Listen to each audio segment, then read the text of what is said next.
가장 많은 행동을 하는 사람이 가장 많은 관심을 끈다. 누군가가 당신 집으로 찾아와 당신 꿈을 실현시켜주는 일은 없다. 안녕하세요. 미세스 에일린입니다.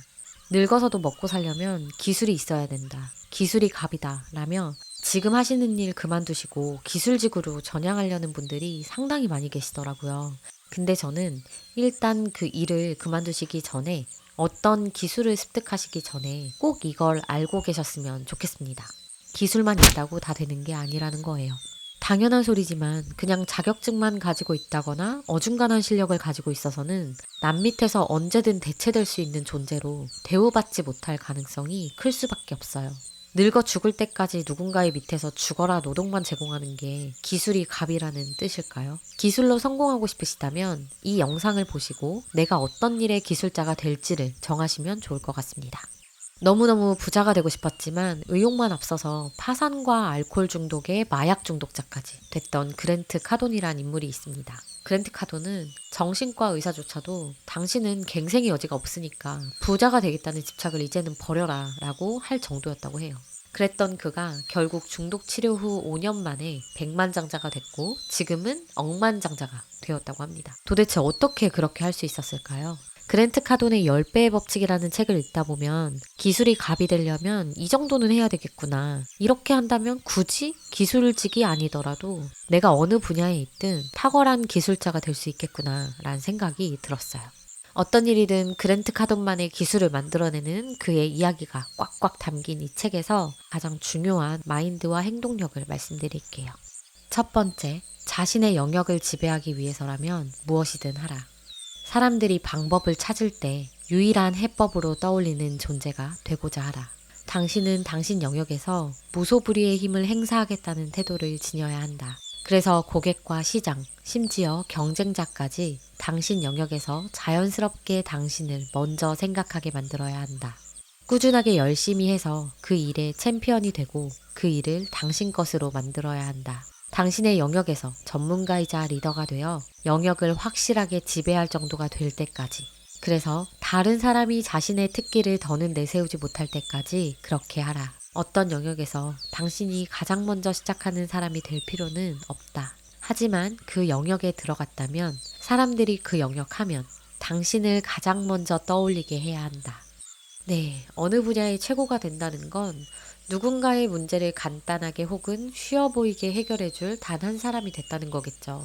이런 사람한테 값을 깎거나 흥정하는 게 쉬울까요? 웃돈이라도 얹어주고 싶겠죠. 회사라면 너무너무 붙잡고 싶은 필요한 사람이기 때문에 승진이 보장될 겁니다. 그리고 어떤 어려운 문제가 와도 해결책을 줄 수 있을 정도로 내 분야에 빠삭한 사람이 된다면 이 분야에서 같은 길을 가고 있는 사람들조차도 배우고 싶어지게 마련이겠죠. 그럼 지금 내가 하는 일 외에도 강의를 할 수도 있고 그 분야 관련 책을 쓸 수도 있고 컨설팅을 해줄 수도 있게 될 겁니다.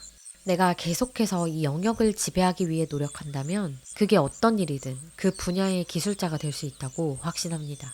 두 번째, 엄청난 행동으로 내 이름을 알려라. 당신의 유일한 문제는 재능이 아니라 이름 없습니다. 사람들의 관심을 끌면 돈과 권력은 저절로 따라오기 마련이다. 가장 많은 행동을 하는 사람이 가장 많은 관심을 끈다. 누군가가 당신 집으로 찾아와 당신 꿈을 실현시켜주는 일은 없다. 많고 많은 사람 중에서 돋보이려면 또 당신의 제품과 서비스 회사, 즉 당신의 기술을 소비자에게 알리려면 엄청난 수준으로 행동해야 한다. 엄청난 수준으로 행동하는 훈련에 매진하라. 그러면 당신은 무명에서 거뜬히 벗어나 시장에서 당신의 가치를 드높이고 당신이 원하는 영역 어디에서든 성공을 이룰 것이다.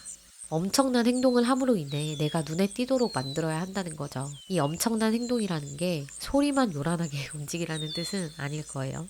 내 기술이 어떤 도움을 줄 수 있는지를 몸소 행동으로 실천하며 보여주라는 겁니다. 가만히 고상하게 기술을 갈고 닦기만 한다고 누가 알아줄까요? 열정적으로 활발하게 행동하는 사람은 어떤 분야에 있든 눈에 띄게 마련일 거예요. 그러니까 엄청난 행동을 하면서 날 알리는 일을 적극적으로 하라는 겁니다. 세 번째, 끊임없이 배워라. 내가 알고 있는 큰 성공을 거둔 사람들은 손에 넣을 수 있는 자료는 전부 읽는다. 30달러짜리 책을 마치 100만 달러를 벌게 해주는 요술방망이나 되는 것처럼 생각한다. 그들은 훈련과 배움을 자신이 할 수 있는 가장 확실한 투자로 여긴다. 이와 반대로 성공하지 못한 사람은 책과 세미나에 들이는 돈을 아깝다고만 생각한다. 아무리 기술이 있다고 한들 계속해서 배우고 갈고 닦지 않으면 그 기술은 낡고 도태될 수밖에 없더라고요. 기술이 갑이 되려면 내 기술을 필요로 하는 사람들, 내 기술을 제값 주고 살 사람들이 많아야 해요. 그러려면 내 분야에서 내가 다른 기술자들보다 더 많은 해결책을 가지고 있어야 되겠죠. 그 방법은 계속해서 내가 하는 일에도 의문을 가지고 더 나은 방법이 없을까를 끊임없이 공부하고 배우며 시도해보는 거라고 생각합니다. 네, 결국은 기술도 팔려야 써먹어야 갑이다. 써먹으려면 내 영역을 지배하기 위해 노력해야 하고 그 모습을 또 많은 사람들에게 노출시켜야 하고 끊임없이 배우며 성장하는 것이 필요하다는 이야기입니다. 그러니까 가능하시다면 지금 하시는 그 분야에서부터 챔피언이 되도록 엄청난 행동력을 보여보시면 어떨까 해요. 새로운 걸 배우는 것도 좋지만 기존에 알고 있던 걸 더 깊이 배우며 시도해보는 게 시간을 더 단축할 수 있는 길일 수 있으니까요. 요즘 멘탈이 흔들리는 우리 집 기둥. 저희 남편도 본인도 모르게 이런 것들을 실천해 왔기 때문에 갑이 되는 기술을 가질 수 있었다는 걸 제발 다시 한번 상기시켰으면 좋겠습니다. 제가 진짜 생존하기 위해 하는 이 독서가 조금의 도움이라도 됐으면 하는 마음에 영상을 만들어 봤습니다. 아, 진짜 코가 녹음만 시작하면 자꾸 이렇게 막혀요. 왜 그러는지 모르겠는데 듣기 불편하셨다면 정말 죄송합니다. 오늘도 수고 많으셨고요. 편안한 하루 되시길 바랄게요. 감사합니다.